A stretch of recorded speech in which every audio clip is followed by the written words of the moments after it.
টাপুর, এই চিঠিটা ফিরিয়ে নাও, আর এরকম আর কখনো করো না, কেমন? আচ্ছা ডুডুদা, গত ম্যাচটা যে তোমরা হারলে, তা সেটাই কি সাবোটাজ ছিল? মানে শুনেছি তোমাদের দিয়েগো নাকি ইচ্ছে করেই তোমাদের হারিয়ে দিয়েছে। অন্য মেয়ের সঙ্গে সারাক্ষণ শুধু পুটুর পুটুর, আর আমার কোনো দাম নেই না? কে নেমো খারাম রে? হ্যাঁ, কে নেমো খারাম? কবির আহমেদ না দয়ারাম আংরে? বেশি কথা বলিস না তুই। সেদিন মাঠে কি হয়েছিল তা সারা বাটানগরের লোক কিন্তু দেখেছে। আমাকে ধাক্কা মারিসনি তুই?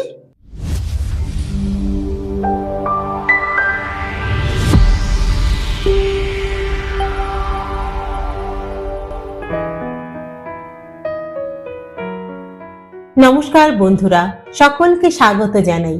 আমি রাকা, আর আপনারা শুনছেন ইউটিউব চ্যানেল কথা ও কাহিনী বাই রাকা।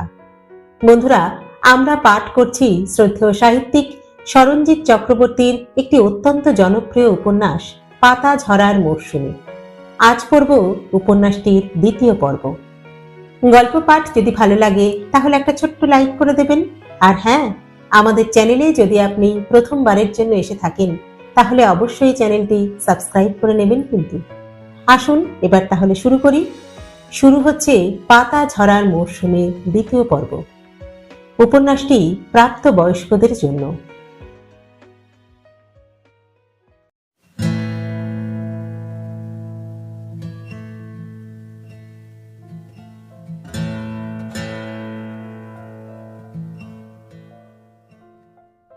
কমল স্যার আজ একদম সজীব হয়ে গেছেন, আর কোনো দিন অসভ্যতা করবেন না।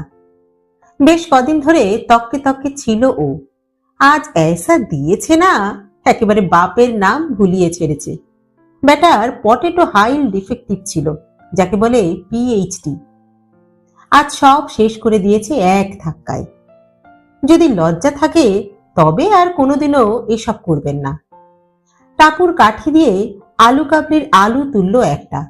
ওহ, দারুণ বানায় নেপালদা। A genuine work of art. হাতটা সোনা দিয়ে মুড়িয়ে দিতে হয়।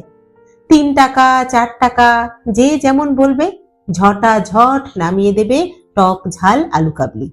মাঝে মাঝে পাতাটাও খেয়ে নিতে ইচ্ছে করে টাপুরের। তা বলে ও গোগ্রাসে খায় না, খায় একটা একটা করে, আস্তে আস্তে, দাঁড়িয়ে দাঁড়িয়ে। শিমুলটা এসব কিছুই খায় না। ওই দেখো না কেমন মুখ করে ওর দিকে তাকিয়ে আছে।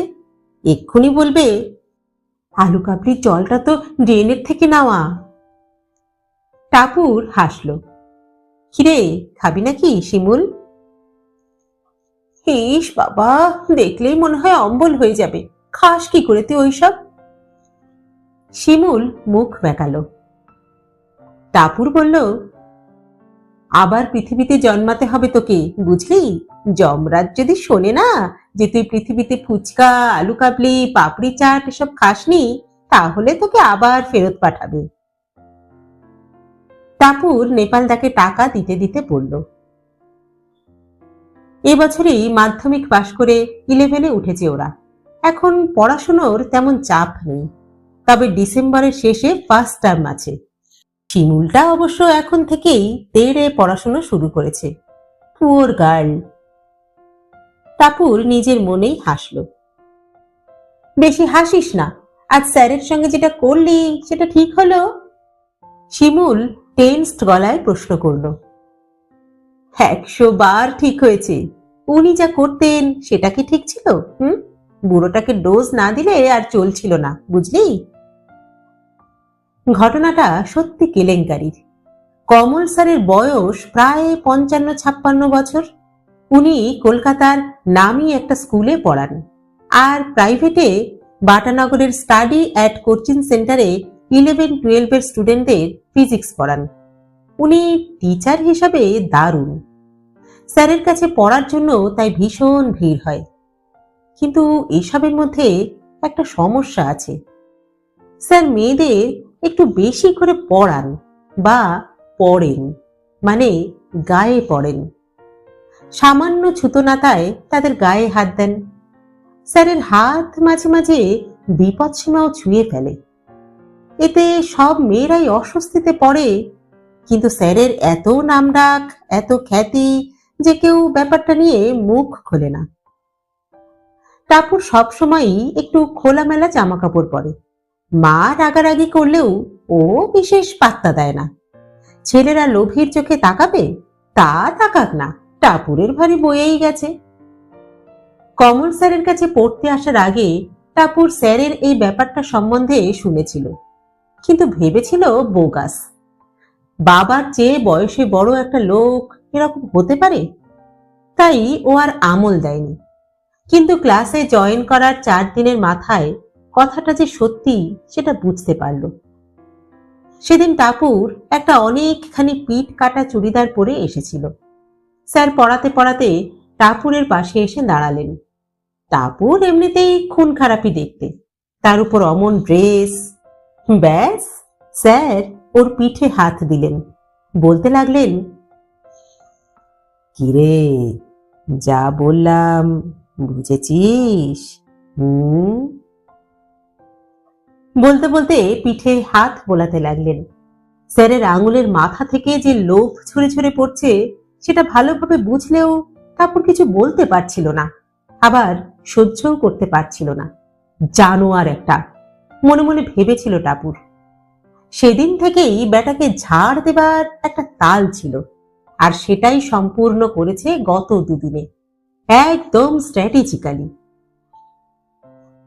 গতদিন টাপুর টিউশনে এসেছিল শাড়ি পরে, আর পরেছিল ফুল হাতা ব্লাউজ।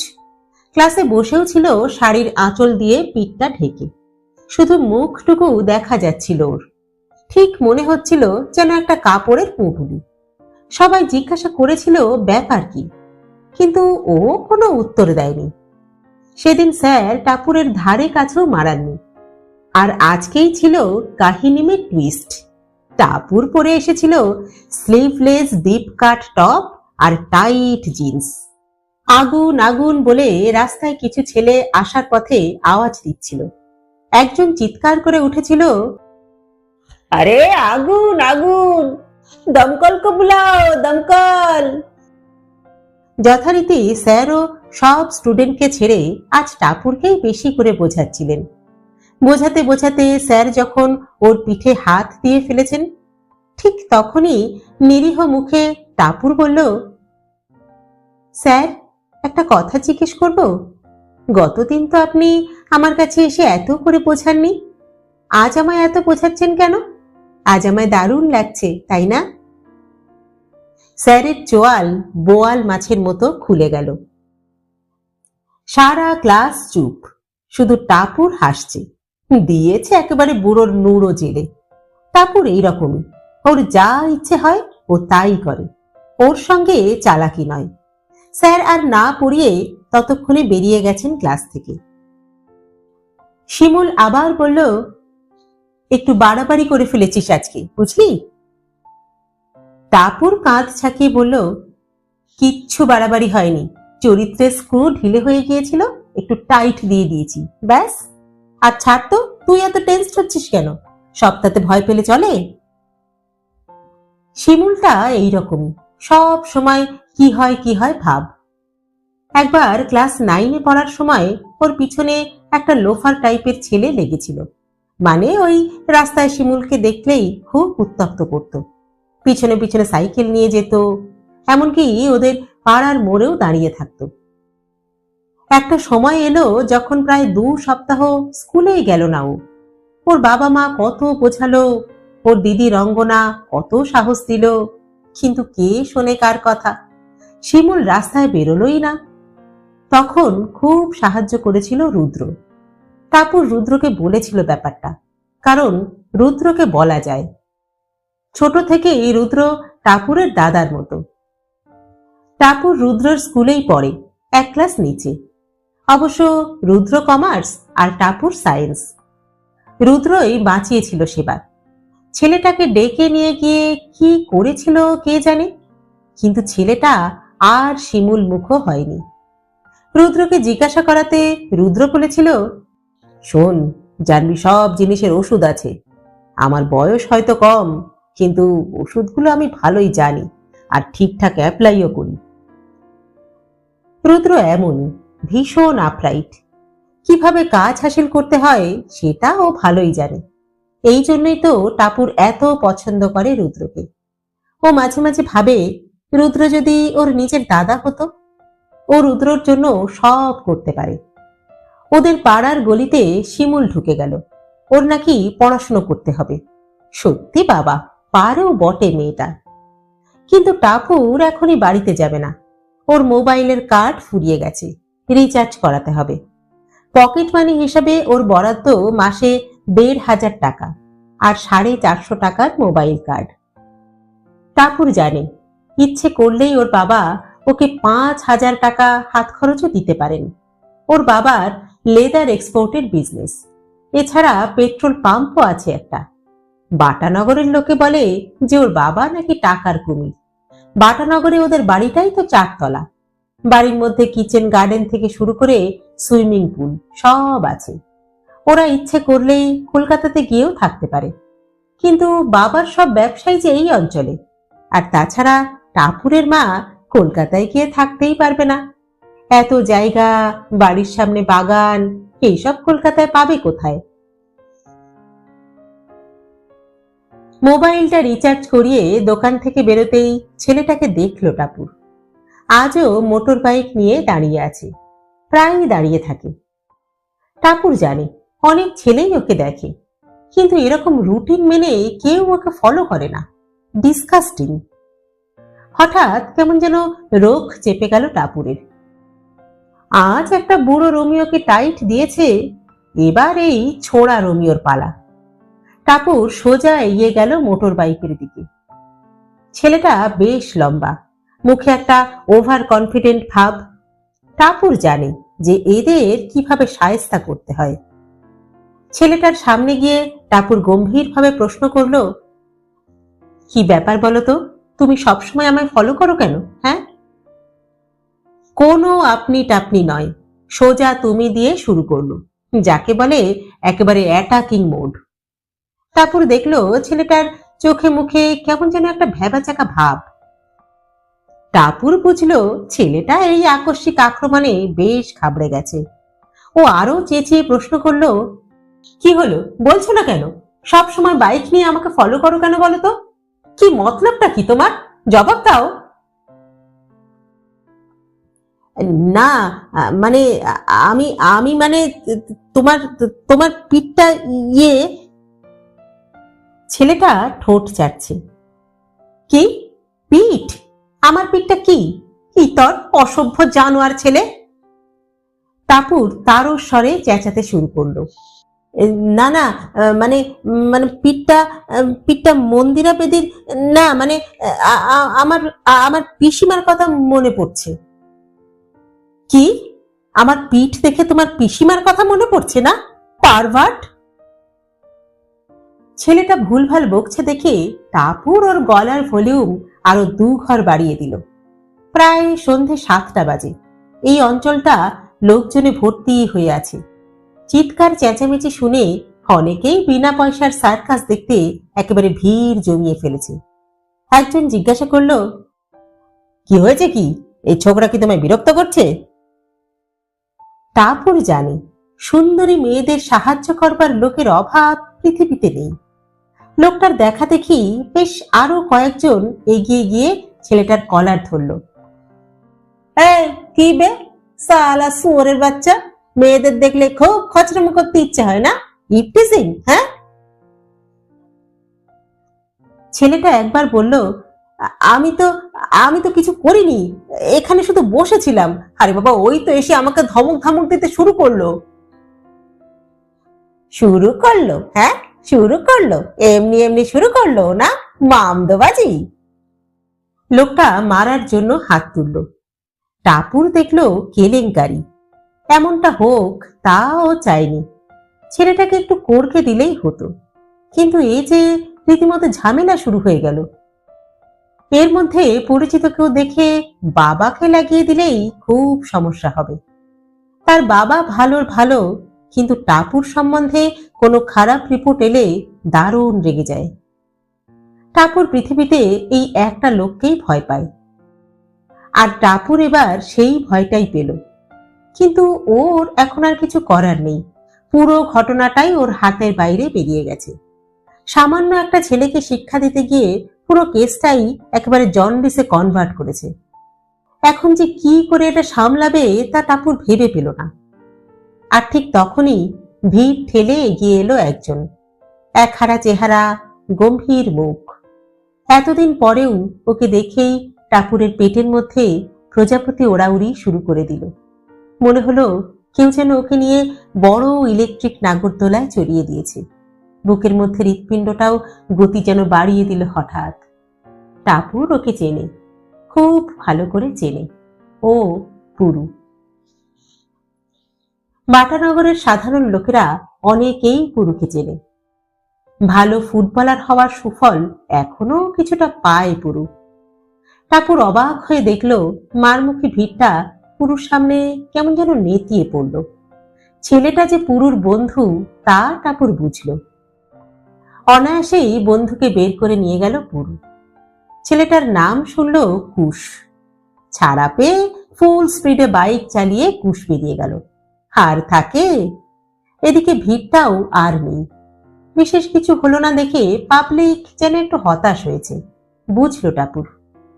দেখলো ঝামেলা মিটিয়ে পুরুও চলে যাচ্ছে। এ সুযোগ ছাড়া যায় না। ও দৌড়ে গেল। আপনাকে যে কি বলে ধন্যবাদ দেব। টাপুর পুরুর পাশে হাঁটতে হাঁটতে বলল, কিচ্ছু বলে নয়, তুমি বাড়ি যাও। কেন, আমার সঙ্গে হাঁটতে আপনার খারাপ লাগছে? হ্যাঁ, তুমি বাড়ি যাও। আপনি এমন করে বলছেন কেন? তুমি আমার সামনে থেকে সরে যাও টাপুর। পুরু এবার রূঢ় গলায় বলল, কিন্তু কেন, কবে কি হয়েছে সেটা এখনো মনে রেখে দিয়েছেন? টাপুরের গলাটা ওর নিজের কাছেই অদ্ভুত শোনালো। পুরু আর কোনো কথা না বলে পাশের রবীন্দ্র সুইমিং ক্লাবের অন্ধকার গলিতে ঢুকে গেল। টাপুর বুঝল বৃথা চেষ্টা। মনটাই খারাপ হয়ে গেল। না, এবার বাড়ি যাবে। কিচ্ছু আর ভালো লাগছে না। কেন যে সেদিন টাপুর অমন করেছিল, মাথায় যে কি ভূত চেপেছিল তখন, এখনো সেদিনের কথা মনে পড়লে লজ্জা পায় টাপুর। বেশি নয়, বছর দুয়েক আগের কথা। সদ্য ফুটবল ছেড়ে পুরু তখন টিউশন শুরু করেছে। সে সময় পুরু এসেছিল টাপুরকে পড়াতে, ইতিহাস আর বাংলা। টাপুর তখন ক্লাস 9-এ পড়ে। পড়াতে এসে পুরু খুব কম কথা বলতো। যেটুকু পড়াতে গেলে দরকার তার বাইরে বিশেষ কথাই বলতো না। এক কাপ চাও খেত না ওদের বাড়িতে। টাপুর দেখতো একদম চুপচাপ একটা মানুষ। খুব অবাক লাগতো ওর। টেবিল ল্যাম্পের আলোয় বসে থাকা অল্প বয়সী কিন্তু গম্ভীর মানুষটার দিকে একটা কারণহীন টান অনুভব করত টাপুর। কোনো দিন নিজের বয়সী ছেলেদের খুব একটা ভালো লাগতো না টাপুরের। ও ভাবতো ওর পছন্দের মানুষটা হবে খুব গম্ভীর, ম্যাচিওর। দুটো কথাতেই সে 2000 মানে বুঝিয়ে দিতে পারবে। টাপুরের মনে হয়েছিল পুরু হয়তো সেই রকমই। তখন সব সময় পুরুর কথা মনে পড়তো ওর। পুরু একদিন কামাই করলে পুরো পৃথিবীটাকেই তছনছ করে দিতে ইচ্ছে হতো ওর। মাস পাঁচেকের মাথায় খুব সাহস করে একটা প্রেমপত্র লিখেছিল টাপুর। তারপর ইতিহাস বইয়ের ভাঁজে রেখেছিল সেটা। বইটা পরদিন পুরুর নিয়ে যাওয়ার কথা। সে টাপুরের একটা টেস্ট নেবে, তারই প্রশ্ন বানাবে সেখান থেকে। সপ্তাহে 2 দিন টাপুরকে পড়াতো পুরু। চিঠিটা দেবার পরের দিনে পড়ার দিকে তাকিয়ে বসেছিল টাপুর। একই সঙ্গে ভালো লাগা আর ভয় কাজ করছিল। খেতে বসে খিদে নেই, রাত্রে ঘুম আসতে চাইছিল না কিছুতেই। কারোর সঙ্গে কথা বলতেও ইচ্ছে করতো না। সারা দিন মন খারাপ হয়ে থাকতো ওর। সবার সঙ্গে অকারণে ঝগড়া হতো। আর সাইকেলের শব্দ শুনলেই ভাবতো পুরু এসেছে। তারপর সত্যিই পুরু এলো।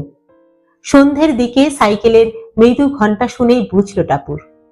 পড়ার ঘরে যেতেই যেন পাই সরছিল না ওর। কিন্তু ঘরে গিয়ে দেখলো সেই গম্ভীর চুপচাপ একটা মানুষ। সেদিন কি যে পরীক্ষা দিয়েছিল টাপুর তা ভগবানই জানে। অশোক হয়ে গেল সমুদ্রগুপ্তের ছেলে, রানা প্রতাপকে নিয়ে গেল ঔরঙ্গজেবের সময়, আর হর্ষবর্ধন হয়ে গেল বাংলার প্রথম সুলতান। কিন্তু টাপুর দেখল পুরো চুপচাপ, যেন কিছুই হয়নি। একসময় পরীক্ষা শেষ হলো, পুরো উঠে দাঁড়ালো। চলে যাবার ঠিক আগে পুরো নরম কিন্তু গম্ভীর গলায় বলল, টাপুর, এই চিঠিটা ফিরিয়ে নাও, আর এরকম আর কখনো করো না, কেমন? তোমার সামনের বছর মাধ্যমিক, পড়ায় মন দাও।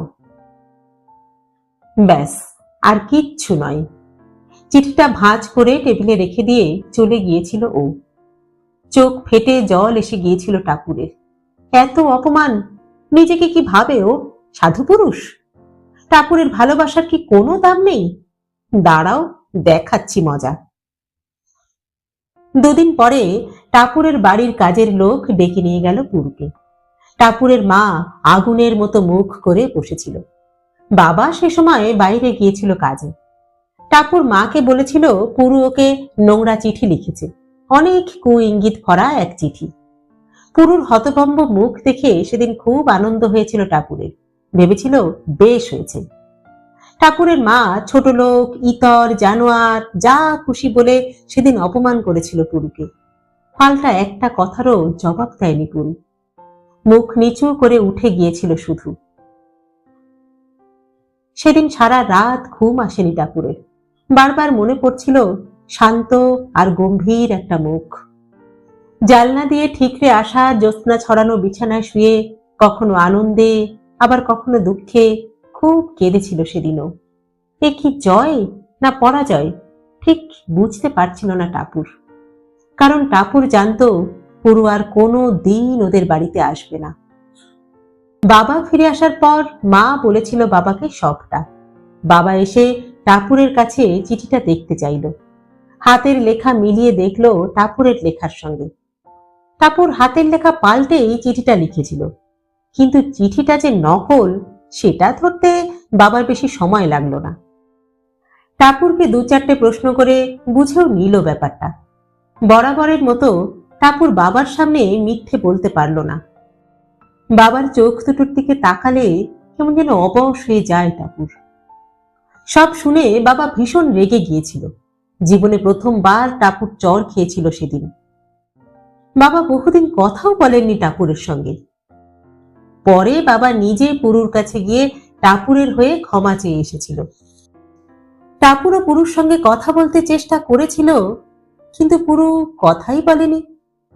টাপুর নিজের সব দোষ স্বীকার করে নিয়েছিল, কিন্তু তবু পুরু একটুও নরম হয়নি। পাথরের মতো মুখ করে ফিরিয়ে দিয়েছিল টাপুরকে। আজকেও ঠিক তাই হলো। পুরু কি আর কোনোদিনও ভুলতে পারবে না ব্যাপারটা? টাপুর ওদের পাড়ায় ঢুকলো, দেখলো লোডশেডিং। বাটানগরে এই এক ঝামেলা। তবে ওর অবশ্য কোনো চিন্তা নেই, ওদের জেনসেট আছে। অন্ধকারের মধ্যে ওদের বাড়িটাকে আলো ঝলমলে জাহাজের মতো লাগলো টাপুরের। বাড়ির দিকে দু পা এগোতেই পেছন থেকে একটা গলা পেল টাপুর। এই যে রেনড্রপ, তোমার গানের খাতাটা ফেলে এসেছিলে, নিয়ে এসেছি। উফ, আবার! পেছনে না ঘুরেই টাপুর বুঝলো গলাটা কার। খুবই রাজও এসেছে।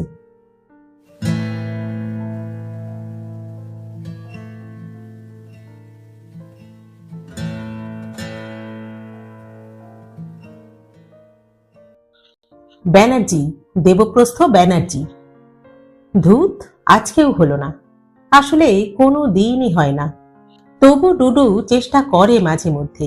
একা ঘরে আয়নার সামনে দাঁড়িয়ে ধৈর্য ধরে বলে, ব্যানার্জি, দেবপ্রস্থ ব্যানার্জি। সেই কবে থেকে চেষ্টা করে যাচ্ছে নিজের নামটা এইভাবে বলার। মানে সিনেমায় যেভাবে শন কোনারি থেকে পিয়ার্স ব্রসনন বলেন, বন্ড, জেমস বন্ড। কিন্তু ডুডুর ভালো নামটাই এমন যে এভাবে বলতে গেলে পুরো ব্যাপারটাই একেবারে মশাকে বারমুডা পরাবার মতো হয়ে যায়। ওর ঠাকুরদাদার রাখা নাম এই দেবপ্রস্থ, আর যাতে সেটা দেবু না হয়ে যায় সেটার জন্যই ডুডু ডাকনামটা ব্যাপকভাবে প্রচার করা হয়েছে।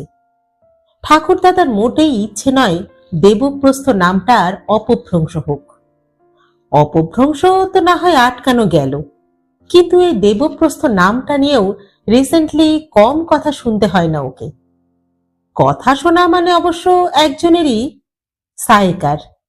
কয়েক মাস আগে মেঘাদিদের বাড়িতে ডুডুর প্রথম আলাপ হয়েছিল সায়েকার সঙ্গে। আলাপের দিনই সায়েকা ডুডুর ভালো নাম শুনে বলেছিল, দেবপ্রস্থ, দেবদৈর্ঘ্য নয় তো? অবশ্য দৈর্ঘ্যপ্রস্থ হলেও খারাপ হতো না। প্রথম দিনের আলাপে ডুডু বুঝেছিল খুব বিচ্ছু মেয়ে, তাই নিজের ডাক নামটা আর বলেনি, বা বলা ভালো বলার রিস্ক নেয়নি। কিন্তু তাতে অবশ্য ডাক নামটা বেশি দিন চাপা থাকেনি, ওই মেঘাদির কীর্তি। মেঘাদি ডুডুদের পাশের বাড়িতেই থাকে। মেঘাদি খুব ভালো নাচ করে, খুব ভালো মানে এমন ভালো যে ন্যাশনাল অ্যাওয়ার্ড পেয়েছে। এখন মেঘাদি বছরে 2 বার বিদেশে যায় প্রোগ্রাম করতে। সঙ্গে যায় মেঘাদির নাচের স্কুলের বাছাই করা সব ছাত্রীরা। ফলে মেঘাদির নাচের স্কুলে ভর্তি হওয়ার জন্য খুব রাশ হয়। মাস কয়েক হলো সায়েকা এসেছে মেঘাদির কাছে নাচ শিখতে। সায়েকা ক্লাস 10-এ পড়ে, কলকাতার নামকরা এক স্কুলে। ডুডু প্রায় রোজই মেঘাদির বাড়িতে যায়। মেঘাদির মা ডুডুকে ছেলেবেলা থেকে নিজের হাতে মানুষ করেছে, আর ভালোবাসে একেবারে নিজের ছেলের মতো। সেখানে সায়েকার সঙ্গে ডুডুর আলাপ হয়েছে। মেঘাদিকে ডুডু প্রথম থেকে পাখি পড়ার মতো করে বুঝিয়েছিল। মেঘাদি যেন সায়েকার সামনে ওকে ডুডু বলে না ডাকে। কিন্তু মেঘাদির কি আর অত মনে থাকে? 2-3 দিন সামনে সামলে থাকার পর একদিন ভুল করে মেঘাদি বলেই ফেলল, এই ডুডু, আমায় বিক্রম ঘোষের রিদিম স্ক্রিপ্টটা একটু দিয়ে যাবি তো? ব্যাস, আর যায় কোথায়? লোক পা বল পেলে কেউ কি আর ছাড়ে? তাও আবার যদি সে সায়েকা হয়। নাচ শেষ করে সায়েকা তখন ঘরের আরেক কোণায় দাঁড়িয়ে কি সব বই নাড়াচাড়া করছিল। ডুডু নামটা শুনেই এদিকে মুখ ঘুরিয়ে বলল, হ্যাঁ, কি নামে ডাকলে মেঘাদি? ভূতু? এ বাবা, এ তো একেবারে জন্তু জানোয়ারের নাম গো। এ কি বিষাক্ত মেয়ে রে বাবা, মুখের কোনো রাগ ঢাক নেই। ডুডু যথেষ্ট গম্ভীর ভাবে বলল, তুমি কানে কম শোনো নাকি? নামটা হলো ডুডু। সায়েকা হাসলো। উফ, মেয়েটা কেন যে হাসে! দাঁতগুলো যেন চন্দ্রানী পালস থেকে অর্ডার দিয়ে বানানো, তার উপর থুতনিতে আলতো একটা ডিপ্রেশন। এরকম থুতনির মেয়ে দেখলে ডুডু নিজেই একটু ডিপ্রেসড হয়ে পড়ে। আর এ মেয়ে তো পুরো ফুল আর কাটে হৃদয় ফাটে টাইপ। তো সেরকম ডিপ্রেশন ছড়ানো হাসি ছড়িয়ে সায়েকা বলল, না না, কানে আমি ঠিকই শুনি। আসলে জন্তুদের নাম শুনে তেমন অভ্যেস নেই তো। যাক, তাও ভালো যে নামটা প্রেজেন্ট টেন্স, ডিড হলেই তো একেবারে পাস্ট টেন্স হয়ে যেত। ডুডু দাঁত কিরমির করে রাগটা হজম করে নিয়েছিল। তারপর থেকে দেখা হলেই সায়েকা ওকে হ্যাটা করে। ওর যে কি পার্সোনাল এজেন্ডা আছে ডুডুর বিরুদ্ধে তা কে জানে। ডুডুকে আজও ডেকে পাঠিয়েছে মেঘাদি, কিন্তু যাবে কি না ভাবছে, কারণ আজকে সকাল থেকেই আবার সেই গন্ধটা পাচ্ছে ডুডু। বিরিয়ানির খুব কাছাকাছি একটা গন্ধ, কিন্তু ঠিক বিরিয়ানি নয়। কোত্থেকে যে গন্ধটা পায় ও তা ভগবানই জানেন। কিন্তু যেদিনই পায় সেদিনই একটা না একটা ঝামেলা হয়। আজও পাচ্ছে। ডুডু একটু দমে গেল। জেমস বন্ড হওয়ার ইচ্ছেটাও তার আর নেই। ডিসেম্বরে টেস্ট পরীক্ষা, তবু এখনো ক্লাস হচ্ছে। আজ রবিবার বলে স্কুল ছুটি। ডুডু জানে মেঘাদি কেন ওকে ডেকে পাঠিয়েছে। আজ ছাত্রীদের নিয়ে নিজের বাড়ির ছাদে পিকনিক করছে মেঘাদি। বাইরের লোক হিসাবে ডুডুই একমাত্র নিমন্ত্রিত। কিন্তু ডুডু জানে সায়েকা আসবে, আর ও যায়। কিন্তু এখন দেখছে মেঘাদি ছাড়বে না। বেলা প্রায় 11টা বাজে, তবু ডুডু এখনো যায়নি দেখেই ওকে ডেকে পাঠিয়েছে মেঘাদি। কিন্তু মনটা কেমন খচখচ করছে। গন্ধটা আজ আবার কি যে ঝামেলা পাকাবে তা কে জানে। ডুডু এসবে খুব বিশ্বাস করে। ডুডু নিজে জানে যে এসব সংস্কার, তবে সেটা কু না সু সেটা অবশ্য জানে না। ওর ঠাকুরদা পুরনো দিনের মানুষ, পুজো না করে জলগ্রহণ করেন না। ডুডুও ওর সঙ্গে থেকে থেকে এসবে ভীষণ বিশ্বাসী। ঠাকুর দেবতা তো আছেই, এছাড়া পূর্ণিমা, অমাবস্যা, চন্দ্রগ্রহণ, সূর্যগ্রহণ এসবও খুব মানে ও। বাড়ি থেকে বেরোবার সময় ভরা কলসি দেখা ভালো, ডান পা আগে ফেলে রাস্তায় বেরোতে হয়, খাটের সোজাসুজি আয়না রাখতে নেই, এক শালিক খারাপ, দুই শালিক ভালো, এসবও ডুডু মনে প্রাণে বিশ্বাস করে। সবাই ওকে খেপায়, বলে বাস্তু বিশারদ, বলে প্রাইভেট চ্যানেলে কমণ্ডলু নিয়ে বসে পড়তে। কিন্তু ডুডু ওসবে পাত্তাই দেয় না, কারণ ও জানে এসব অক্ষরে অক্ষরে ফলে যায়। তবে সবচেয়ে অদ্ভুত এই ঠিক বিরিয়ানি নয় গন্ধটা। এই গন্ধটা ও যতবার পেয়েছে ততবারই কোনো না কোনো ঝামেলা হয়েছে। প্রথমবার যেদিন পেয়েছিল, ডুডুর পোষা কাকাতুয়াটা সেদিন মারা যায়। দ্বিতীয়বারে ওর সাইকেলটা চুরি হয়ে গিয়েছিল। আর শেষবার গন্ধটা পেয়েছিল রবিন মেমোরিয়ালের সঙ্গে ম্যাচের দিন সকালে। ও তখনই ভেবেছিল যে কোনো না কোনো ঝামেলা হবে, কিন্তু ম্যাচটা যে হেরে যাবে সেটা অবশ্য ভাবতে পারেনি। দিয়েগোটা সেদিন এমন ঝোলালো যে ওরা হেরেই গেল। অবশ্য হারতই হয়তো, শনিবারের বারবেলায় খেলাটা পড়েছিল যে, তার উপর আবার ছিল অমাবস্যা। কেউ বিশ্বাস করে না বটে, কিন্তু হলো তো। মেঘাদিদের বাড়ির ছাদটা খুব সুন্দর, চওড়া পাঁচিল দেওয়া, শ্বেতপাথর বসানো। তারই এক কোণায় আজ রান্নার আয়োজন করা হয়েছে। ডুডু ঢুকেই রান্নার গন্ধ পেল, চাটনি হচ্ছে। যাক, সেই বিটকেল গন্ধটা আর নেই। মেঘাদি ডুডুকে দেখেই দৌড়ে এলো। কিরে, সকাল থেকে কোথায় ছিলি বলতো? এদিকে তোকে আমি খুঁজছি। শোন, একটা জরুরি কাজ আছে, করে দিতে হবে কিন্তু, পারবি? কাজ করে দিতে হবে? ও, কাজ করিয়ে দিয়ে তবেই বুঝি তুমি খেতে দেবে? ডুডু মুখে একটা দুঃখ দুঃখ ভাব এনে বলল। মারবো এক থাপ্পড়, বাঁদর কোথাকার। যা বলছি শোন, সাইকা আসেনি বুঝলি, তুই ওকে গিয়ে একটু নিয়ে আয় তো। আমি? সাইকাকে? খেয়ে পেয়েছো তুমি? রাজ্যে আর লোক নেই নাকি? আর তাছাড়া ও কি এমন ভিআইপি শুনি যে ওকে গিয়ে নিয়ে আসতে হবে? নিজে আসতে পারে না?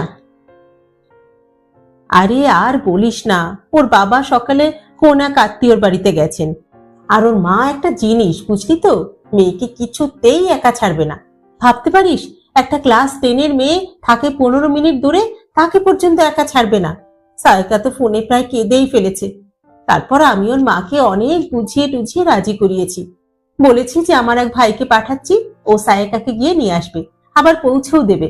যা তুই লক্ষ্মীটি, একবার সায়কাকে নিয়ে আয়। ডুডু বুঝলো ঠিক বিরিয়ানি নয় গন্ধটার তাৎপর্য। মেঘাদিকে না করতে পারবে না ও। নাও, এবার নিজের বাঁশ জঙ্গল থেকে নিজেই কেটে আনো, সারা দিন ধরে হ্যাঁটা হও। অনিচ্ছা সত্ত্বেও ডুডু জিজ্ঞাসা করলো, ওর বাড়িটা কোথায়? সাহেব কলোনিতে, F4 বাংলো।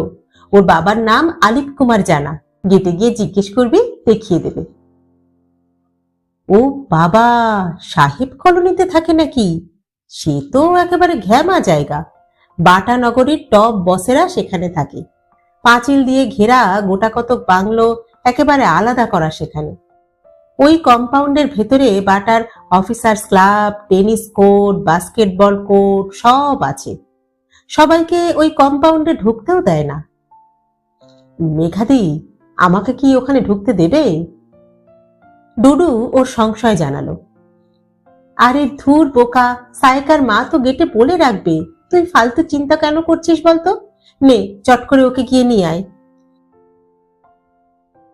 ডুডু বুঝলো না করে কোনো লাভ নেই, ও বেরিয়ে পড়ল।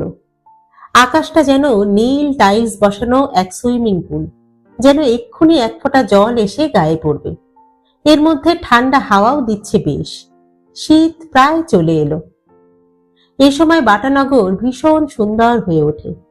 চারিদিকে গাছপালার রং বদলাতে শুরু করে। সবুজ থেকে ধীরে ধীরে পাতারা লাল হলুদ হয়ে ওঠে, আর সারা দিন অল্প অল্প করে পাতারা ঝরে পড়ে নিচে।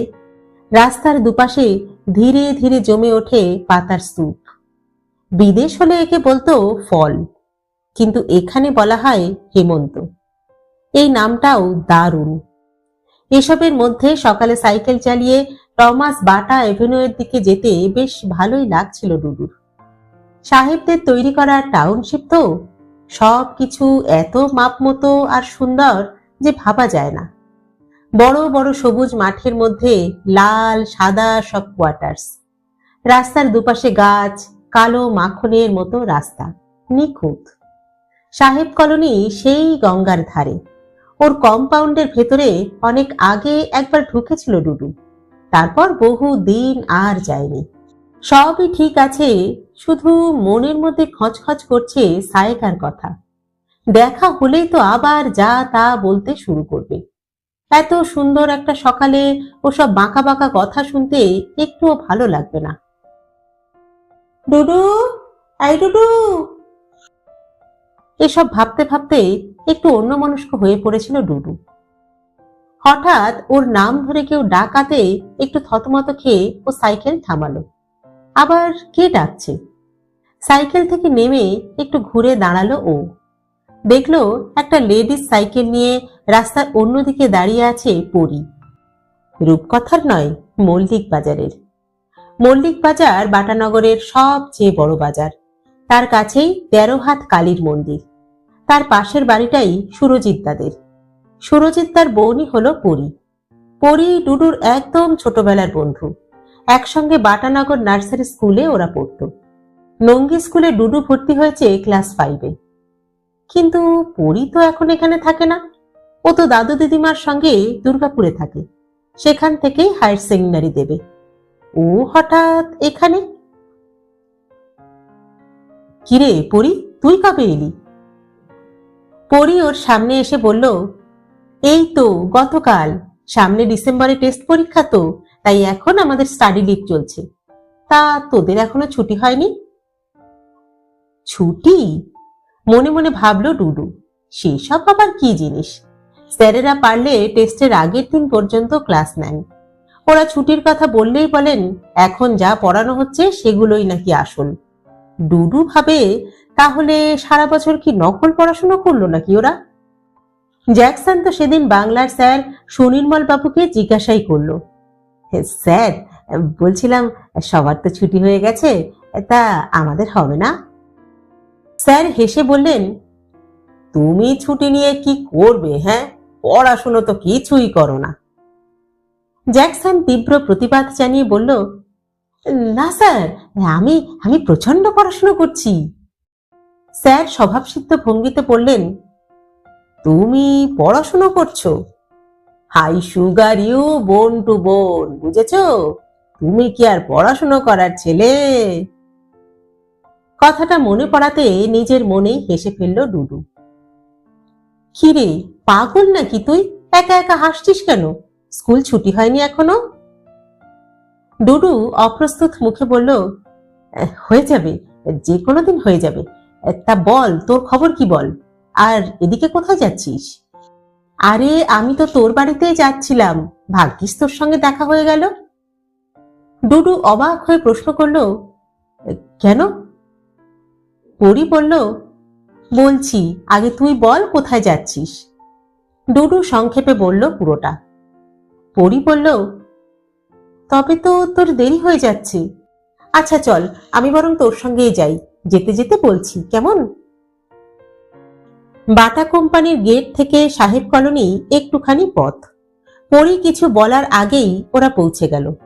ডুডু ভাবল, পরীর আবার কি দরকার?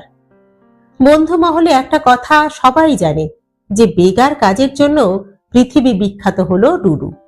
কারো কোনো কাজ করে দিতে হবে, যাও, চলে যাও ডুডুর কাছে। ডুডু কি করবে? ওর সমস্যা হলো ও কাউকে না বলতে পারে না। নিজের হাজার অসুবিধা হলেও ডুডু কাজটা ঠিক করে দেয়। এখানেও সেই ঠাকুরদাদার প্রভাব। ঠাকুরদা বলেন, সাধ্যমতো মানুষের সেবা করতে হয়, তাহলে ঈশ্বর আশীর্বাদ করেন। ভগবান হলো ঠাকুরদাদার নুন, সব কথাতেই তিনি 1 চিমটে 2 চিমটে করে মিশিয়ে দেন। সত্যি সায়কার মা সাহেব কলোনির গেটে বলে রেখেছিল, ডুডুদের কলোনির ভেতরে ঢুকতে তাই কোনো অসুবিধাই হলো না। সায়কা সাইকেল নিয়ে রেডি হয়েই ছিল। প্রথমে ও ঝোপঝাড়ের আড়ালে পরীকে দেখতে পায়নি। সামনে ডুডুকে দেখেই বলল, তুমি এতটা ইরেসপন্সিবল তা তো জানতাম না।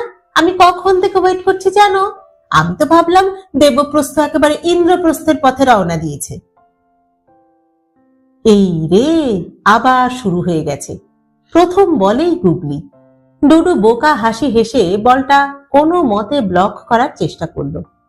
ওই হাসি দেখে আরো কিছু বলার জন্য মুখ খুলেছিল সায়কা, কিন্তু ডুডুর পিছনে পরীকে দেখে চুপ করে গেল ও।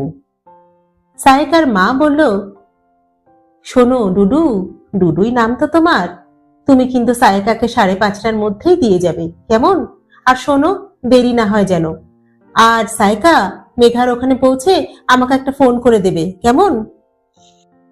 ডুডু ভাবলো, এত সতর্কতা কেন রে বাবা, মেয়ে কি প্রিয়াঙ্কা গান্ধী নাকি?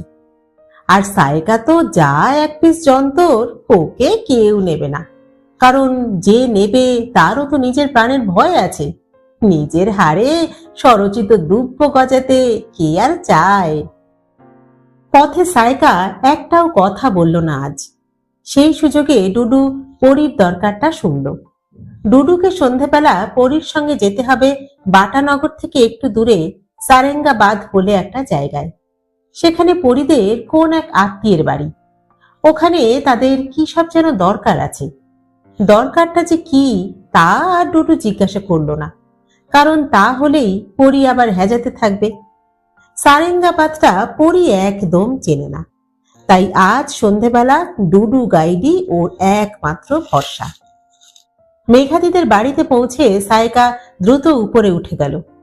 পরী বলল যে ও 5:15 নাগাদ মেঘাদিদের বাড়িতে চলে আসবে। দুজনে সায়কাকে ওর বাড়ি পৌঁছে দিয়ে তারপর সারেঙ্গাবাদ চলে যাবে। ডুডু দেখলো প্ল্যানটা বেশ ভালোই, কারণ ফেরার পথে পরী থাকলে হয়তো সায়কা ওকে কাবু করতে পারবে না। ডুডু রাজি হয়ে গেল। মেঘাদিদের বাড়ির 3 তলায় ছাদ। ডুডু ছাদে উঠে দেখলো রান্না প্লাস আড্ডা বেশ জমে উঠেছে। ডুডুর খুব আউট অফ প্লেস বলে মনে হলো নিজেকে। এতগুলো মেয়ের মধ্যে ও একা একা বসে কি করবে? কিন্তু চলে যেতেও পারবে না, তাহলে মেঘাদি একেবারে ক্যাক করে ধরবে। তবে কি ঢপ মেরে একটু ঘুরে আসার চেষ্টা করবে? এই সব ভাবতে ভাবতেই মেঘাদি ডুডুকে ডাকলো, এই ডুডু, এই গরম মশলাগুলো হামানদিস্তা একটু গুঁড়ো করে দে তো। ডুডু ভাবলো, যাক, কিছু একটা কাজ তবু পাওয়া গেল। ডুডু ভারী হামানদিস্তা নিয়ে খুটুং খাটুং শুরু করলো। যদিও কাজটা খুব প্লেজেন্ট নয়, তবু হালকা মশলার গন্ধে বেশ ভালোই লাগছিল ডুডুর। ও এক মনে লবঙ্গ, এলাচ, দারচিনি গুঁড়ো করছিল। হঠাৎ দেখলো টাপুর ওর পাশে এসে বসলো। টাপুর নাচ শেখে মেঘাদির কাছে। ও পাশে বসতেই ডুডু একেবারে কাঁটা হয়ে গেল। ওরে বাবা, এ মেয়ে যে একেবারে ট্রান্সফরমার। এই মেয়ে গোটা বাটানগরে নানান কারণে বিখ্যাত। ডুডু বেশ কয়েকটা কারণ নিজেই জানে। ওর আবার কি দরকার? মশলার গন্ধের সঙ্গে টাপুরের শরীর থেকে ভেসে আসা পারফিউমের গন্ধ টের পাচ্ছিল ডুডু। সুরেলা গলায় টাপুর জিজ্ঞাসা করলো, আচ্ছা ডুডুদা, গত ম্যাচটা যে তোমরা হারলে, তা সেটাই কি সাবোটাজ ছিল? মানে?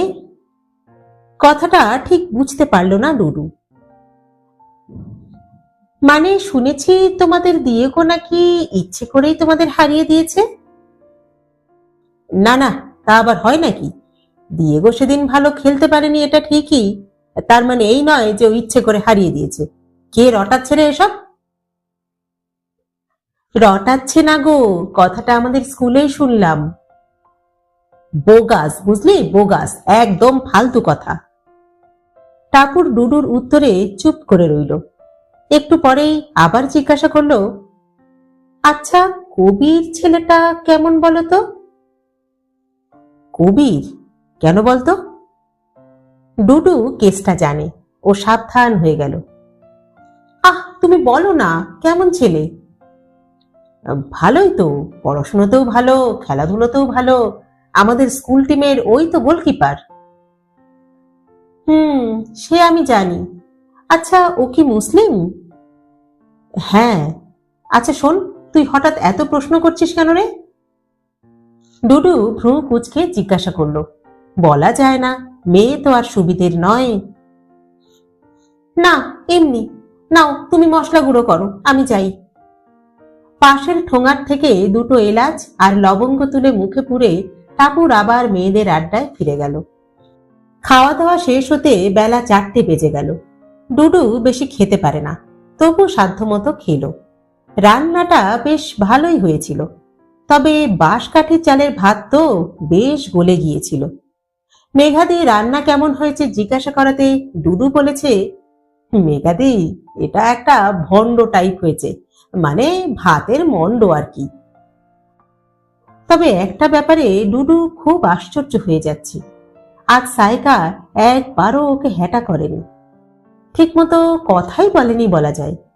এমনকি চোখে চোখ পড়লে চোখ সরিয়ে নিয়েছে। যাকে বাঁচা গেছে, কথা বলা মানেই তো মুরগি করার চেষ্টা। এতগুলো মেয়ের সামনে সেটা খুব একটা ভালো হতো না। এখন দিন বেশ ছোট হয়ে গেছে, তাই খাওয়ার পরেই সবাই 3তলার ছাদ থেকে নিচে নেমে এলো। ডুডু মেঘাদিদের কাজের লোকটার সঙ্গে বাসনপত্র সব নিচে নামালো ধরাধরি করে। ঠিক 5:15টায় মেঘাদিদের কাজের মেয়েটা এসে বলল, পরি বলে একজন ডুডুকে খুঁজছে। মেঘাদি ঘড়ি দেখে সাইকাকে বলল, এই এবার যা, ডুডু তোকে পৌঁছে দেবে। সাইকা গম্ভীরভাবে বলল, দরকার নেই মেঘাদি, আমি একাই যেতে পারবো। চুপ কর, কাকিমাকে আমি কি উত্তর দেব বলতো? যা, পাকামি করিস না, ডুডু তোকে ঠিক পৌঁছে দেবে, এরপর কিন্তু দেরি হয়ে যাবে। সাইকা আর কোনো কথা না বলে নিচে নামতে লাগলো। পরি সাইকেল নিয়ে নিচেই দাঁড়িয়েছিল। ডুডুরা নামতেই ওরা একসঙ্গে রওনা দিল। এখন প্রায় সন্ধে হয়ে গেছে, চারিদিক ইলেকট্রিক আলোয় ঝলমল করছে। ডুডুর ছোটবেলাতেও কিন্তু এরকম দোকানপাট সব ছিল না। তখনও বাটানগর ছিল এক টিমটিমে মফস্বল, আর এখন এখন প্রায় কলকাতার মতোই লাগে। আর পিনকোডও তো কলকাতারই, বৃহত্তর কলকাতার। পরি এবার আর সাহেব কলোনির ভেতরে ঢুকলো না, বলল, তুই যা, ওকে দিয়ায়, আমি ওয়েট করছি। আর শোন, একটু তাড়াতাড়ি আসিস কিন্তু। ডুডু মাথা নেড়ে হ্যাঁ বলে সায়কার সঙ্গে কলোনির কম্পাউন্ডে ঢুকে গেল। ডান দিকে দুটো টেনিস কোর্ট আর মায়ের কাঠের রেলিং দেওয়া সার সার সাদা বাংলো। সায়কাদের বাংলোটা একটু ভেতরের দিকে। রঙ্গন গাছের ঝোপ পেরিয়ে সায়কা ওদের বাড়ির সামনে সাইকেল থেকে নামলো। ডুডু দেখল সায়কার মুখটা এখনো গম্ভীর। ডুডু বলল, ঠিক আছে, তাহলে আমি আসি। সায়কা বাড়ির ভেতরে যেতে গিয়েও থমকে দাঁড়ালো। অন্যদিকে তাকিয়ে উত্তর দিল, হ্যাঁ যাও, তাড়াতাড়ি যাও, একজন অপেক্ষা করছে। ওর গলার স্বরে এমন কিছু ছিল যে ডুডু চলে না গিয়ে অবাক হয়ে ওর দিকে তাকিয়ে বলল, মানে? সারাদিন পর এবার ঝড়টা এলো। সায়কা চট করে মুখ ফেরালো। ওদের বারান্দার আলোয় ডুডু দেখল সায়কার নাকের মাথা লাল হয়ে উঠেছে আর চোখের কোণ চিকচিক করছে। সায়কা রাগ আর কান্না মেশানো গলায় বলল, সব সময় শুধু মানে আর মানে, ঘটে কি একটুও বুদ্ধি নেই? আর আমি এতই খারাপ যে আমার সঙ্গে আসতে হলে বডিগার্ড লাগে না? অন্য মেয়ের সঙ্গে সারাক্ষণ শুধু পুটুর পুটুর, আর আমার কোনো দাম নেই না? যাও যাও, এখানে ভূতের মতো দাঁড়িয়ে আছো কেন? হুড়পড়িরা সব অপেক্ষা করছে, যাও। চোখের চিকচিকে জিনিসটা এবার গড়িয়ে নামলো গালে। সায়কা সাইকেলটা বারান্দায় রেখে ঘরের মধ্যে ঢুকে দড়াম করে বন্ধ করে দিল দরজা। আমার কোনো দাম নেই মানে? এর মানে কোন ডিকশনারিতে আছে? মাথা নিচু করে ফিরে যেতে লাগলো ডুডু। ভাবলো চোখের চিকচিকে জিনিসটা কি দি বিয়ার্সের, না আসমির? কার হিরে? এই হিরে মুক্ত মেয়েটার কোনো দাম নেই? কার কাছে? ডুডুর কাছে?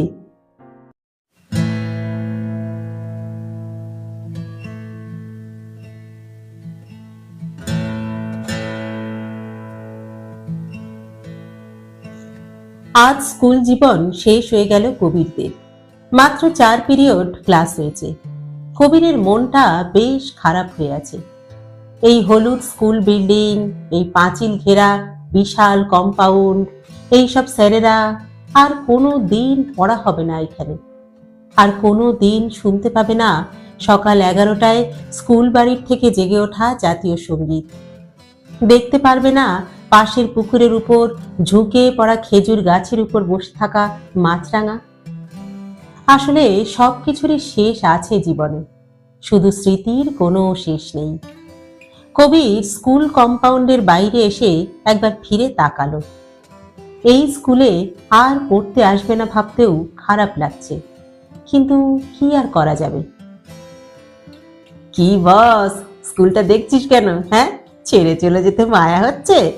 তাহলে বরং পেজটা গান্ডু মার, আরো 1 বছর তাহলে এই দৃশ্য দেখতে পারবি। জ্যাকসন হা হা করে হাসতে লাগলো। কবির মনে মনে ভাবলো এটা একটা জন্ম উল্লুক। শুধু বলল, তোকে কদিন বলবো যে বস বলে ডাকবি না কাউকে? এটা একটা খারাপ কথা। খারাপ কথা? হ্যাঁ, ভাগ, ডক মারলেই হলো না। কি খারাপ কথা এটা শুনি? জ্যাকসন তেরিয়া হয়ে বলল, BOOS এর পুরো কথা কি জানিস? এর পুরো কথা হলো ব্রাদার অফ সেক্সি সিস্টার, বুঝলি ছাগল? ও মা, তাই নাকি? ও, তোর বোন নেই বলে বলতে বারণ করছিস? কবির আর উত্তর দিল না, কারণ ও শুরু করলেই জ্যাকসন হেজিয়ে লাট করে দেবে। তবে একটা ভালো ব্যাপার যে স্কুল শেষ হলেও প্র্যাকটিস পুরো দমে চালু থাকবে, কারণ সামনে সরস্বতী পুজোর আগের দিন রবিন মেমোরিয়ালের সঙ্গে ওদের ফিরতি ফুটবল ম্যাচ। এবার কবিররা 1 গোলে হেরেছে। সামনের বার অন্তত 2 গোলের মার্জিন রেখে ওদের জিততে হবে, কারণ হোম অ্যাওয়ে পদ্ধতিতে ম্যাচ তো। দুটো ম্যাচের স্কোরের যোগফলের ভিত্তিতেই জয় পরাজয় স্থির হবে। 2 গোলের ব্যবধানে জেতা অত সহজ নয়। সহজ হতো যদি ডিয়েগোটা ঠিকঠাক খেলতো, কিন্তু গত ম্যাচে যা নমুনা দেখালো তাতে একটুও ভরসা পাচ্ছে না কবির। ও নিজে গোলকিপার, আর যাই হোক সামনের ম্যাচে ওর অন্তত গোল খাওয়া চলবে না। আর যার জন্য চাই জান কবুল করা প্র্যাকটিস। কবির একটা ব্যাপার বোঝে যে বরণ সিনহা স্যার খুব চেষ্টা করছেন ঠিকই, কিন্তু ফুটবলটা ওর লাইন নয়, উনি পারছেনও না। একজন ভালো গেম স্যার যদি থাকতো তবে দারুণ হতো। এই কবির, কোথায় যাবি এখন? আজ তো তাড়াতাড়ি ছুটি হয়ে গেল, চল না একবার গ্যাজনখানায় যাই সবাই মিলে। ডুডু স্কুল গেট থেকে বেরিয়ে এসে পড়ল।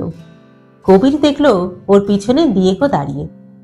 ডিয়েগোকে দেখেই চিবিয়ে চিবিয়ে কবির বলল, দেখ ডুডু, ও থাকলে কিন্তু আমি নেই। ওই নোংরা ছেলেটা যেখানে থাকবে সেখানে তোরা গেলে যা, আমি কিন্তু যাব না। ডিয়েগো এবার মুখ খুলল। ফালতু কথা বলবি না কিন্তু কবির, অনেক দিন থেকে তুই এই কথাটা বলছিস। খারাপ দিন কার না আসে রে? হ্যাঁ, আর তুই ভুলে গেলি আগের ম্যাচগুলো? নেমো খারাম কোথাকার। কে নেমো খারাম রে? হ্যাঁ, কে নেমো খারাম? কবির আহমেদ না দয়ারাম আংরে? বেশি কথা বলিস না তুই। সেদিন মাঠে কি হয়েছিল তা সারা বাটানগরের লোক কিন্তু দেখেছে। কাউকে কাটাতে পারছিলি না? না কাটাচ্ছিলি না? আমাকে ধাক্কা মারিসনি তুই? কবির প্রায় তেড়ে গেল ডিয়েগোর দিকে। এবার জ্যাকসন ফোরন কাটলো। তোর মতো তাল কানা গোলকিপার থাকলে ডিয়েগো আর কি করবে বল? এই তুই চুপ কর। কবির খিচিয়ে উঠল। মামার বাড়ি না? উনি চিল্লিয়ে পাড়া বেপার আর কাক জড়ো করে ফেলবেন আর আমি কথা বলবো না? আমার গণতান্ত্রিক অধিকারের উপর হস্তক্ষেপ? হ্যাঁ, কি করবি রে? হ্যাঁ, আমি কথা বললে কি করবি জানিস? আমার পিসেমশাই দারোগা। তোর পিসেমশাই দারোগা আর তোর মাথাটা দা মোটা, বুঝলি? বারবার ক্যানালের মতো পিসেমশাই দারোগা পিসেমশাই দারোগা বলিস কেন রে? আর ফুটবল কেমন খেলিস তুই তা আমি দেখিনি না? শট মারতে গিয়ে তো বল না মেরে মাটি উপড়ে তুলিস। শালা চাষানা ফুটবলার বোঝা মুশকিল। এই কি বললি? হ্যাঁ কি বললি কি তুই? আমি চাষা? আমি চাষা হলে তুই চাষের বলদ, বুঝেছিস? জ্যাকসন দাঁত খিচিয়ে বলে উঠল, এই চুপ কর তোরা, অনেক হয়েছে, রাস্তায় এইভাবে সিন ক্রিয়েট করিস না তো। ডুডু চিৎকার করে থামিয়ে দিল ওদের, কিন্তু কবির তাও বলল, দেখ দিয়েগো, একটা কথা কিন্তু আমার কানে এসেছে যে তুই নাকি সেদিন ইচ্ছে করে ম্যাচ ছেড়েছিলি, আর যদি এটা সত্যি হয় তবে তোর কপালে কিন্তু দুঃখ আছে, এই আমি বলে দিলাম। কবির আর দাঁড়ালো না, হন হন করে হাঁটা দিল। কবির সব কিছু সহ্য করতে পারে, কিন্তু হিউমিলিয়েশন সহ্য করতে পারে না। রাস্তাঘাটে যেখানেই যায় সেখানেই সবাই বলে যে ওরা হিরো। আজ দিয়েগোর সঙ্গে একটা হেস্তনেস্ত করতই, কিন্তু জ্যাকসন ব্যাটে এসে পড়ে সব গুলিয়ে দিল। সত্যি জ্যাকসন যে কোন ধাতু দিয়ে গড়া তা খোদাই জানে। আজ স্কুলের শেষ দিন ছিল, আর ওই জ্যাকসন গাম্বারটা আজও ক্লাসে একটা গন্ডগোল পাকিয়েছে। ক্লাসটা ছিল হেড স্যারের। স্যার ওদের কমার্সের যে অঙ্ক পেপারটা আছে সেটা নেন, কিন্তু আজ আর পড়াশুনো নয়, স্যার এমনিই গল্প করছিলেন। নিজের জীবনের গল্প, স্কুল জীবনের গল্প, এই স্কুলের গল্প, এই সব বলতে বলতে সবাইকে ভালো করে পড়াশোনা করার কথাও বললেন। বললেন এইচএস খুব ইম্পর্ট্যান্ট পরীক্ষা, সারা জীবনের পড়াশোনা নির্ভর করে এই রেজাল্টের উপর। এই কথা বলে গিয়ে তিনি দাঁড়ালেন দিয়েগোর সামনে, বললেন, তুমি তো ভালো খেলোয়াড়, কিন্তু পরীক্ষায় ভালো লিখে তোমায় লেখোয়াড় হতে হবে, বুঝেছ? দিয়েগোর পাশেই বসেছিল জ্যাকসন। ব্যাস আর যায় কোথায়, ফস করে বলে ফেলল, আর স্যার, যারা খুব জানে, সব জানে, প্রচন্ড জানে, তারা কি হবে স্যার, জানোয়ার? স্যার থতমত খেয়ে দাঁড়িয়ে পড়লেন। ঘটনাটা মজার হলেও কেন কে জানে মজা লাগলো না কবিরের। সবকিছুই কেমন যেন পানসে লাগছে আজ। তাই এদিক ওদিক না গিয়ে বাড়িতে ফিরে বিকেল অবধি চুপচাপ শুয়ে রইল কবির। ও ঝগড়া করতে চায় না, কিন্তু কি করে জানি হয়ে যায়। বিশেষ করে আজকাল দিয়েগোকে দেখলেই ওর কেমন যেন মাথা গরম হয়ে যাচ্ছে। বিছানায় শুয়ে দুপুরটা বড় নিঝুম মনে হলো কবিরের। ওদের বাড়ির দোতলায় ওর ঘর, জালনার ধারে ওর খাট। ও শুয়ে শুয়ে দেখছিল লম্বা লম্বা সুপুরি গাছ, দু চারটে তাল গাছের মাথা, আর তার মধ্যে উকি মারা পুরনো মন্দিরের চূড়ো। কাঁচা হলুদ রঙের রোদ ছড়িয়ে ছিটিয়ে লেগে আছে এই সব কিছুর গায়ে। বহু দূরে আকাশে কয়েকটা চিল চক্কর মারছে গোল করে। জালনার পাশের বেলগাছের ডাল থেকে একটা কাঠবিড়ালি ওর দিকেই তাকিয়ে আছে যেন। আচ্ছা, আজ যে কবিরের মন খারাপ, কাঠবিড়ালিটা কি তা বুঝতে পারছে? ওর এই প্রায় 18 বছরের দুপুরটা তো কোনো দিন ফিরে আসবে না আর। এক সময় ও তো বুড়ো হয়ে যাবে, তখন কি ওর মনে পড়বে এইসব দিনের কথা, এই স্কুল, এই বন্ধুরা আর টাপুরের কথা? তখন কি এসবের কোনো গুরুত্ব থাকবে ওর কাছে? এইবার ক্লাস 9-এ পড়ার সময় সন্দীপ স্যার বলেছিলেন সমস্ত ঘটনার ছবি নাকি আলোর মধ্যে থেকে যায়। মানে যদি ধরে নেওয়া যায় যে অ্যান্ড্রোমিডা নক্ষত্র থেকে পৃথিবীকে এখন দেখা যাবে, তাহলে নাকি এই 2005 সাল নয়, দেখা যাবে আকবর বাদশার শাসন চলছে। কিন্তু এই সবই হাইপোথিসিস। যদি সত্যি এমন কিছু দেখার কোনো যন্ত্র থাকতো, তাহলে কি কবির আলোয় জমে থাকা এই সময়টাকে দেখতো না আবার? ও কি দেখতো না ওর স্কুলকে, ওর বাটানগরকে, ওর বন্ধুদের? কিংবা ওর কি মন খারাপ হতো না টাপুরের ছবি দেখে? ধর্মর করে খাটে উঠে বসলো কবির। কি সব আবোল তাবোল চিন্তা করতে করতে ঘুম এসে গিয়েছিল। এর নাম কি ডুডু সিনড্রোম? একবার ঘড়ি দেখলো ও, প্রায় 4টে বাজে। আর ঝামেলা ঠিক হবে না। ও উঠে পড়ল। স্কুল থেকে এসে মন খারাপ থাকায় কিছু না খেয়েই শুয়ে পড়েছিল। এখন পেট বাবাজি খুব জানান দিচ্ছে। মাকে এবার খাবার দিতে বলবে। বারান্দায় এসে মায়ের দেওয়া নারকেল কোড়া আর চিনি দিয়ে মুড়ি খেলো কবির। দারুণ লাগে। এবার গানের ক্লাসে যেতে হবে ওকে। গানের ক্লাস মানে রবীন্দ্রসঙ্গীত শেখার ক্লাস। কবিরের মোটেই গানে তেমন ইন্টারেস্ট নেই। এ হচ্ছে গুঁতো, মানে প্রেমের গুঁতো। যখন গানের ক্লাসে সোমাদি ঠিকমতো সম লাগাতে বলে, কবিরের একেবারে বিষম খাবার জোগাড় হয়।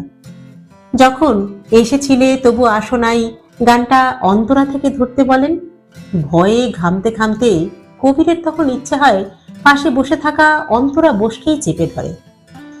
কবির মাঝে মাঝে ভাবে, ওহ টাপু, আমায় দিয়ে আর কি কি করাবে তুমি?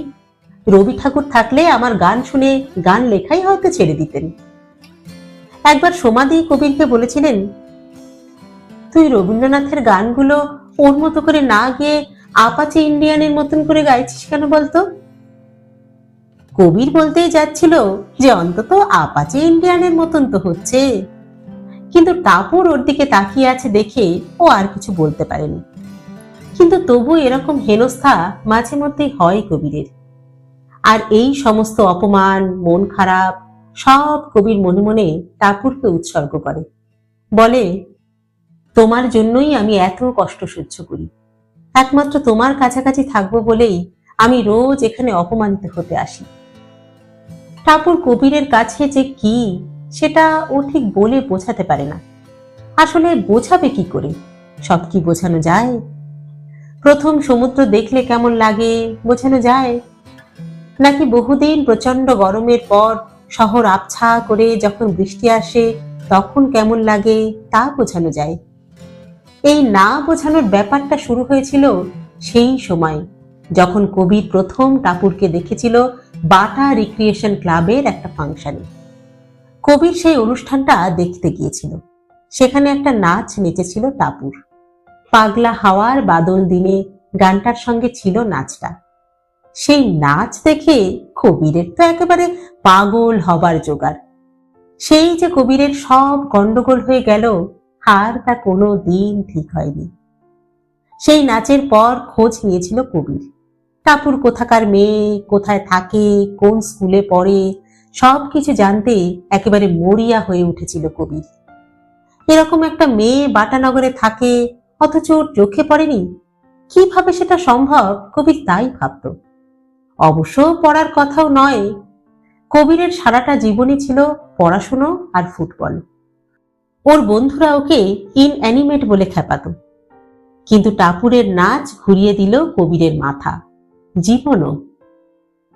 কিছুদিনের ফেলুদাগিরির পর ও জানতে পারল যে টাপুর ভীষণ বড়লোকের মেয়ে। রবিন মেমোরিয়ালে পড়ে ক্লাস 11-এ। এছাড়া ও নাচ শেখে মেঘাদির কাছে আর গান শেখে সোমাদির কাছে।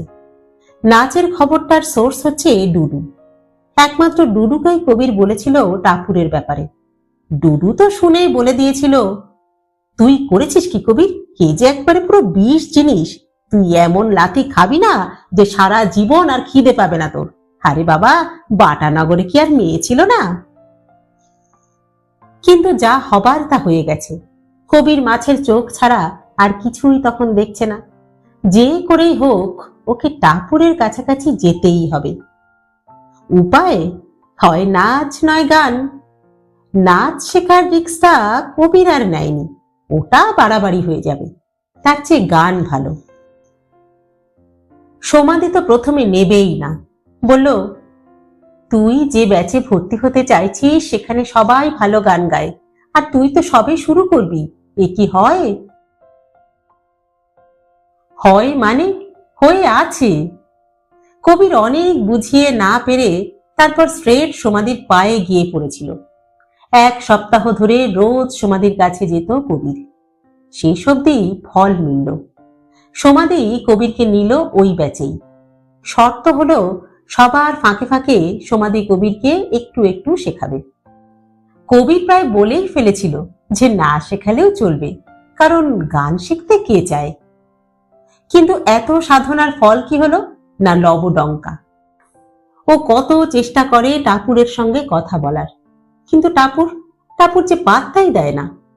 প্রথম দিন কথা বলতে গেলে টাপুর কবিরকে জিজ্ঞাসা করেছিল, তুমি কবির? তা তুমি কবিরের দোহা জানো? দোহা শুনে হা করে তাকিয়েছিল কবির। টাপুর মুচকি হেসে চলে গিয়েছিল। তারপর অনেক খুঁজে পেতে সন্ত কবিরের দোহার বই জোগাড় করেছিল কবির, মুখস্থও করেছিল বেশ কিছু। কিন্তু তারপর একদিন দোহা শোনাতে গেলে টাপুর জিজ্ঞাসা করেছিল, কবির সুমনের গান জানো তুমি? ওই যে সারা রাত জ্বলছে নিবিড়, ওই গানটা।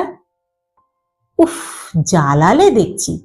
কে সারা রাত জ্বলছে তাতে কবিরের কি? ও যে জ্বলছে সেই খবরটা কেউ রাখে? কিন্তু কি করবে, টাপুর বলেছে। খুব খুঁজে ক্যাসেটটা জোগাড় করলো কবির, গানটাও মোটামুটি তোলার চেষ্টা করলো। একদিন শোনাতে যাবে, দেখলো টাপুর শুনছেই না, উল্টে প্রশ্ন করলো, আচ্ছা বলো তো, কবির বেদি জেমস বন্ডের কোন সিনেমায় অ্যাক্টিং করেছে? ডুডু সত্যি কথাই বলেছে, এ একেবারে সাংঘাতিক জিনিস। কবির বুঝলো একে ইমপ্রেস করা অসম্ভব। পৃথিবীর যাবতীয় কবিরের ঠিকুজি নিয়ে এ মেয়ে একেবারে বসে আছে। তাই আর ভ্যানতারা করে সময় নষ্ট না করে সোজাসুজি টাপুরকে একদিন প্রপোজই করে ফেলল কবির।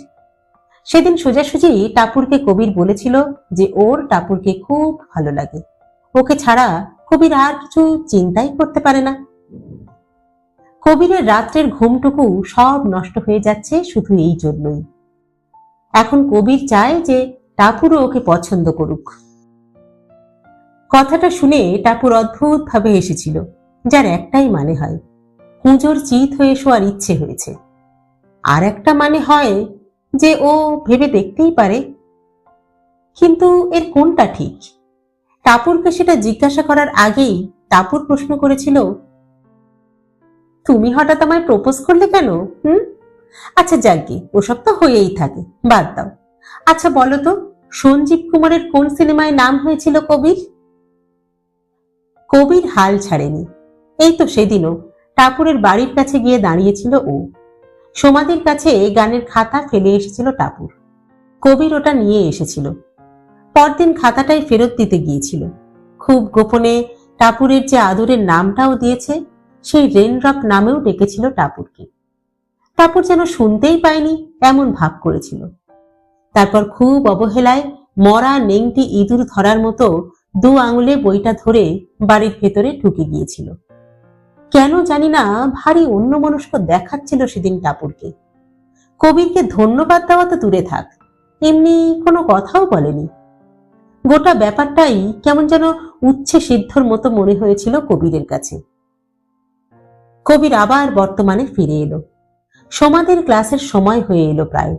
ও তাড়াতাড়ি সাইকেল বের করলো। টাপুরের সামনে সমাধি ওকে লেট নিয়ে কিছু বলুক তা কবির চায় না। সমাধির গানের ক্লাস চ্যাটার্জি পাড়ায়, ওদের বাড়ি থেকে যেতে একটু সময় লাগে। সাইকেল নিয়ে রাস্তায় বেরিয়ে এলো কবির, কিন্তু সাইকেলে উঠেও যেতে পারল না। ওর কাবাবে মূর্তিমান হাড্ডির মতো হাজির হলো নারু কাকা। নারু কাকা হলো কবিরদের বাড়ির কনস্ট্যান্ট ফ্যাক্টর। নারু কাকা কোনো চাকরি বাকরি করে না। ওর বাবা একটা হাওয়াই চটির ফিতে তৈরির ফ্যাক্টরি করে দিয়েছিল। নারু কাকা এখন সেটাই দেখাশুনো করে, অবশ্য ওই নামেই। কারণ নারু কাকার কাজই হলো সবার সব ব্যাপারে নিজের ছোট্ট বড়ির মতো নাকটা গলিয়ে দেওয়া। সারা দিন ঘুরে ঘুরে কোথায় ঝামেলা হচ্ছে, কোন বুড়ো বুড়িকে তাদের ছেলে মেয়েরা বাড়ি থেকে বের করে দিয়েছে, কোন মেয়ের বিয়ে হচ্ছে না, নারু কাকা এসব খুঁজে বেড়ায়। আর কবিরের বাবা যেহেতু উকিল, নারু কাকা ওর কাছে হয় কি নয় ছুটে আসে লিগ্যাল অ্যাডভাইস নিতে। এখনো নিশ্চয়ই সেরকম কোনো কেস। নারু কাকার কয়লার সঙ্গে কেস চলছে টাইপের কালো মুখ দেখে কবিরের মেজাজই খারাপ হয়ে গেল। কবিরকে দেখেই নারু কাকা বলল, এই যে সন্ত কবির, কি ব্যাপার? হ্যাঁ, এই সন্ত কবির নামে কেউ ওকে ডাকলেই কবিরের মাথাটা গরম হয়ে যায়। এখনো গরম মাথাটা আরো তেতে গেল ওর। কিন্তু অতি কষ্টে নিজেকে সামলে নিয়ে ও বলল, কি ব্যাপার নানু কাকা? আর বলিস না বাবা, একটা ঝামেলায় পড়েছি বুঝলি। আমাদের পাশের বাড়ির ছেলেটা সে একটা কাণ্ড করেছে রে।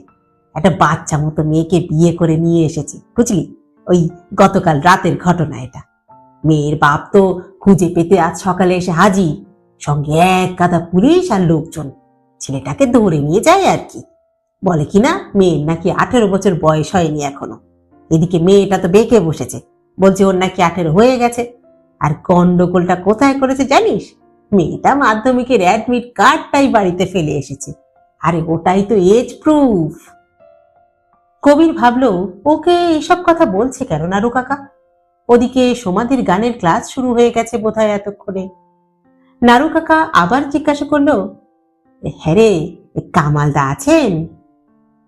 কামালদা মানে কবিরের বাবা, খুব নামকরা উকিল। কিন্তু বাবা তো বিকেলে বাড়ি থাকে না, আর সেটা তো নারু কাকারও জানা উচিত। কবির সেটাই বলল।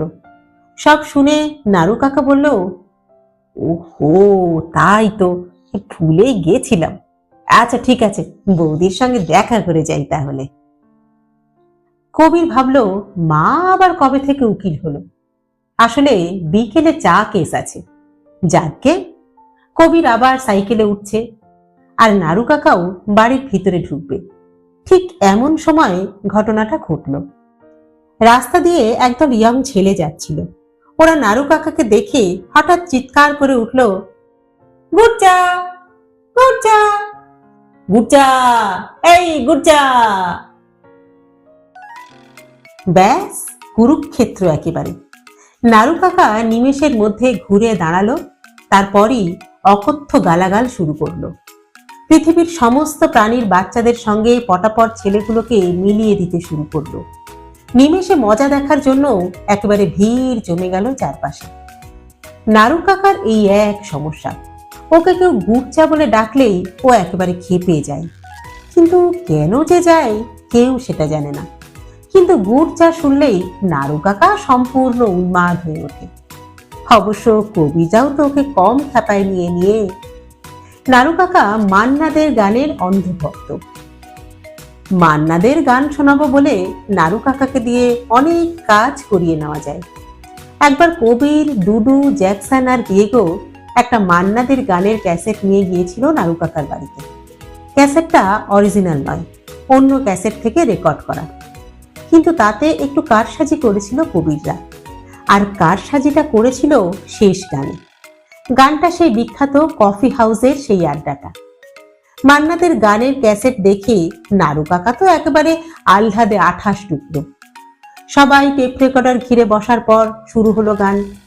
একটা একটা করে গান হচ্ছে, আর নারু কাকাও ডিসকাউন্ট রেটে আহা উহু করে যাচ্ছে। একসময় শুরু হলো শেষ গানটা।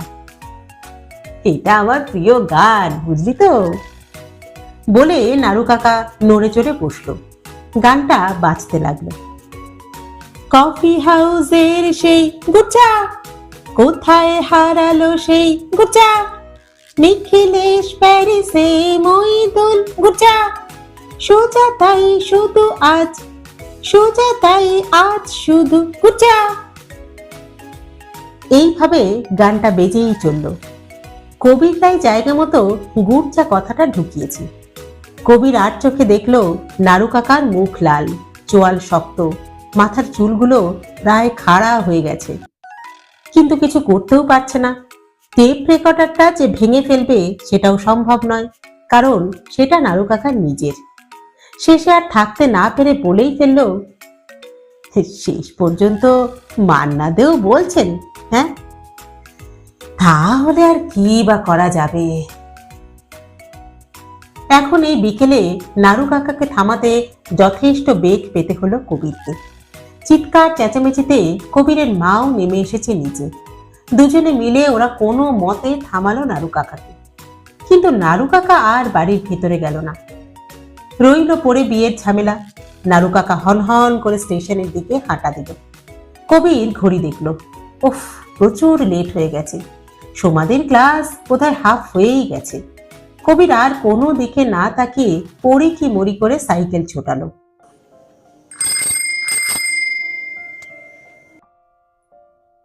সমাধির বাড়িটা আজ বড্ড চুপচাপ লাগলো কবিরের। কি ব্যাপার? দরজার কাছে খুলে রাখা কোনো জুতোও তো নেই। ক্লাস শেষ হয়ে গেল নাকি? কবির কলিং বেল টিপল। সমাধি নিজে বেরিয়ে এলো এবার, বলল, ও কবির তুই? আজ বেশিক্ষণ ক্লাস নিতে পারিনি রে। মায়ের শরীরটা হঠাৎ খারাপ হয়ে গিয়েছে, একবার ডাক্তারের কাছে নিয়ে যাব, তাই ওদেরকে তাড়াতাড়ি ছুটি দিয়ে দিয়েছি। আর শোন, পরের দিনও ক্লাস নিতে পারবো না, বুঝলি?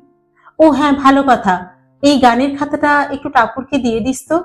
আজও খাতাটা ফেলে গেছে। কি যে হয়েছে মেয়েটার, গানেও মন নেই একদম। সোমাদি গানের খাতাটা কবিরের হাতে দিয়ে দরজা বন্ধ করে দিল। কবিরের মনে হলো ফার্স্ট প্রাইজ পেয়েছেও। আজও টাপুরের খাতা? আচ্ছা, টাপুর ইচ্ছে করে খাতাটা ফেলে যাচ্ছে না তো, যাতে কবির ওকে বারবার খাতাটা ফেরত দিতে পারে?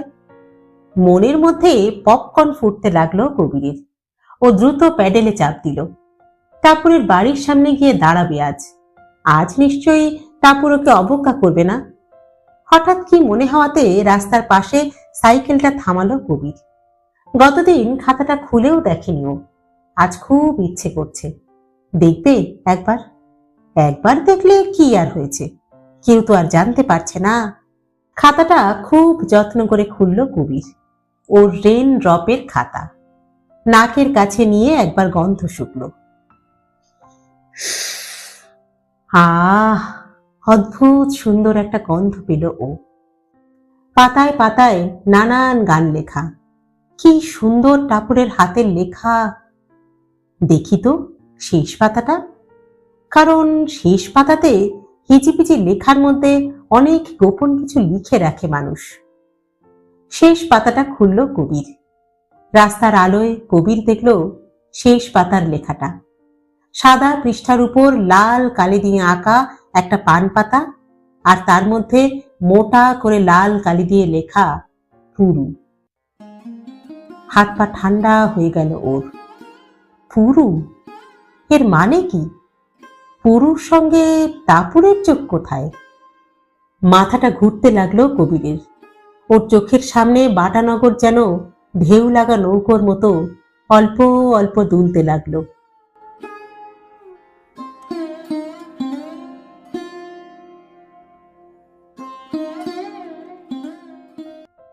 শেষ হলো পাতা ঝরার মরশুমে।